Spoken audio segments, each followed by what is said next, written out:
लाडो अनाज लेकर अपने घर की तरफ जा रही थी। तभी उसे नदी किनारे पर हाथियों का झुंड दिखाई दिया। लाडो उनके पास चली गई। अरे हाथी दादा, क्या हुआ? आप ये सामान लेकर कहाँ जा रहे हो? हम सारे हाथी ये जंगल छोड़कर जा रहे हैं। लेकिन क्यों? आप ये जंगल क्यों छोड़ रहे हो? तुम्हें तो पता है कि हम सब हाथी बिना पानी के जिंदा नहीं रह सकते। बाकी के जानवरों की तुलना में हमें ज्यादा पानी की आवश्यकता होती है। लेकिन अब इस जंगल के नदी तालाब सूख रहे हैं। बारिश का मौसम शुरू हुए बहुत दिन हो गए, लेकिन अभी तक बारिश नहीं हुई। पिछले साल कितनी अच्छी बारिश हुई थी, लेकिन इस साल बारिश का कोई नामो निशान नहीं है।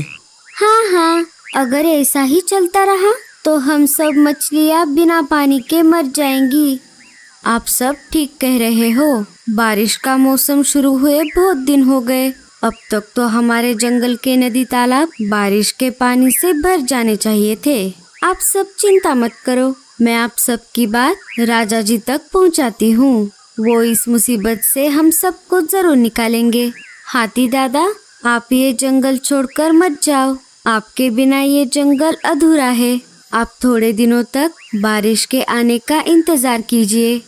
ठीक है, हम थोड़े दिनों तक बारिश का इंतजार करेंगे। लेकिन अगर 2-4 दिनों में बारिश नहीं आई तो हम सारे हाथियों का झुंड ये जंगल छोड़कर चला जाएगा। लाडो समय ना गवाते हुए सीधा जंगल के राजा शेर के पास चली जाती है। अरे लाडो, तुम यहाँ? बताओ, आज कैसे आना हुआ? लाडो सारी बातें शेर को बताती है। उस पर शेर ने कहा, अरे बाप रे, ये तो बहुत चिंता करने वाली बात है। अगर हाथियों की तरह बाकी के जानवर भी ये जंगल छोड़कर चले गए तो ये जंगल नहीं बचेगा। हमें जल्दी कुछ करना पड़ेगा। लाडो, अब तुम ही बताओ, हमें आगे क्या करना चाहिए? राजा जी, हमें सीधा जाकर बादलों से बात करनी चाहिए। अब वही हमें बता सकते हैं कि जंगल में अब तक बारिश क्यों नहीं हुई। हाँ, हमें ऐसा ही करना चाहिए। सिपाहियों, मुखिया चील को बुला कर लाओ।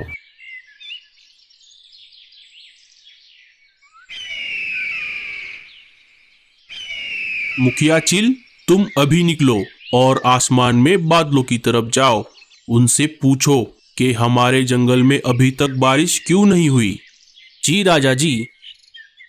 मुखिया चील राजा जी के महल से बाहर निकलकर सीधा आसमान में बादलों की तरफ आ जाता है। बादल भाई, अरे ओ बादल भाई, जरा मेरी बात सुनिए। अरे मुखिया चील, आप यहाँ पर कैसे?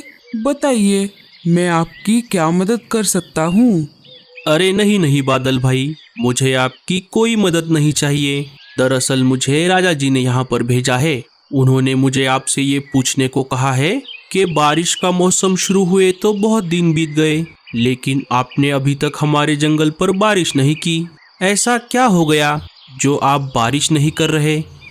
हम सारे बादल कब से आपके जंगल पर बारिश करने के लिए तैयार है, लेकिन बात यह है कि क्या बात है बादल भाई, आप मुझे बताइए। हमारे बारिश ना करने की असली वजह है मोर चाचा। मोर चाचा? वो कैसे? जब तक मोर चाचा जंगल में अपना नृत्य नहीं करेंगे, हम बारिश नहीं कर सकते। ऐसा नियम हमारे जंगल के राजा जी ने बनाया है। बाकी के जंगल के सारे मोरों ने बारिश का मौसम शुरू होते ही अपना नृत्य किया, इसीलिए मेरे साथी बादलों ने उनके जंगलों पर बारिश भी कर दी। लेकिन तुम्हारे जंगल के मोर चाचा पता नहीं कहाँ है। जब तक वो नृत्य नहीं करेंगे, हम बारिश नहीं कर सकते चील भाई। अच्छा, तो ऐसी बात है। मैं अभी जाकर राजा जी के कानों तक ये बात पहुंचाता हूँ। चील वहाँ से निकलकर राजा जी के पास आ जाता है और राजा जी को सारी बात बताता है। अच्छा, तो ऐसी बात है। चलो, हम खुद चलते हैं मोर चाचा के घर, देखते हैं क्या हुआ है। कहीं मोर चाचा पर कोई मुसीबत तो नहीं आ गई। राजा जी, लाडो, मुखिया चील और सिपाही मिलकर सीधा मोर चाचा के घर के पास आ जाते हैं। जैसे ही सारे मोर चाचा के पास आ जाते हैं, देखते हैं तो मोर चाचा बीमार है। अरे मोर चाचा, क्या हुआ? आप कब से बीमार हो? क्या बताऊँ लाडो बहन, मैं बहुत दिनों से इस बिस्तर पर पड़ा हूँ। पता नहीं मुझे क्या बीमारी हुई है। मेरे पंख धीरे धीरे झड़ रहे हैं। लगता है अब मेरा आखिरी समय आ गया है। अरे मोर चाचा, आप ऐसा मत कहिए। अब हम आ गए हैं, हम आपको ठीक कर देंगे। सिपाहियों, जाओ डॉक्टर उल्लू चाचा को बुला कर लाओ। सिपाही डॉक्टर उल्लू चाचा को लेकर आते हैं। उल्लू चाचा मोर की जांच करते हैं।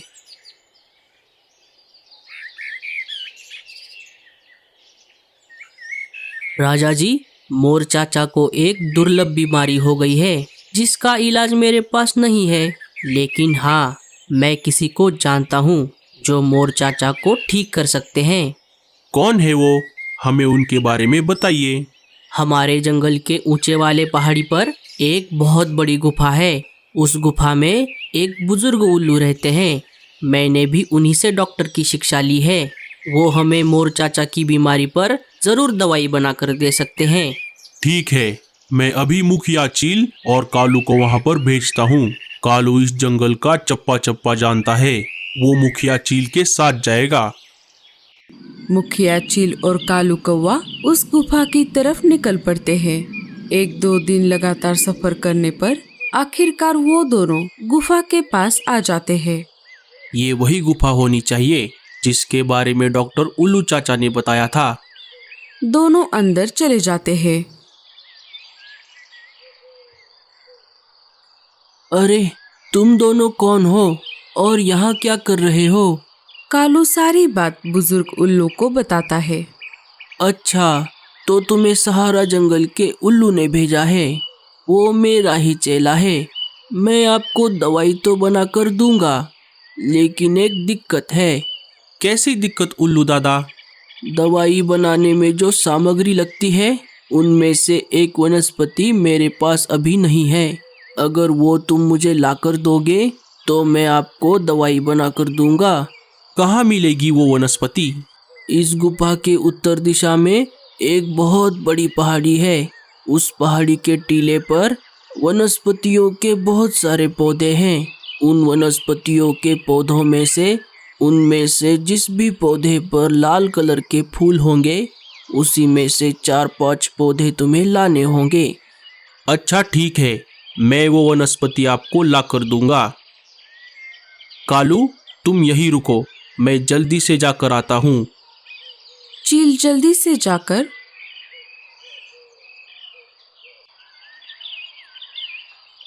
उस पहाड़ी के टीले पर आ जाता है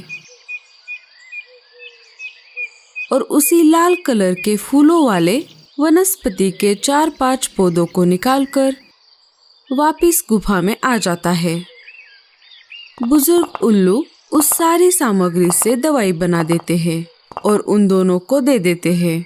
दोनों उल्लू को शुक्रिया कहकर वहां से निकलकर अपने जंगल की तरफ निकल पड़ते हैं।